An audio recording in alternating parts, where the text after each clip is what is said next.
What's up guys? Welcome back to day 9 of grinding until I completely fund my 500k gaming setup.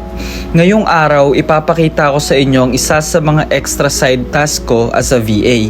Aside from my full-time job doing AI red teaming in one of the biggest tech brand, nagte-take din ako ng mga micro task for other clients. Isa sa mga side task ko sa virtual assistant is content moderation, kung saan nagre-review ako ng in-game trash talk at nagtatag ng policy violations.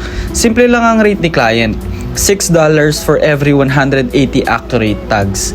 Since mga 20 seconds lang to per tag, madali siyang lumalabas na $6 per hour. Ang pinakagusto ko sa ganitong VA side task, hindi fix yung schedule. Pwede akong mag-login anytime during my free time o kaya right after my main shift. Easy extra income habang nag-aantay tayo ng panibagong client updates. Speaking of updates, tapos na yung interview natin for the $12 per hour appointment setter role. So fingers crossed at waiting game muna tayo for the training. And kung gusto nyo rin makakuha ng ganitong flexible VA side task, comment side gig down below at i-DM ko sa inyo ang link kung saan pwede mag-apply.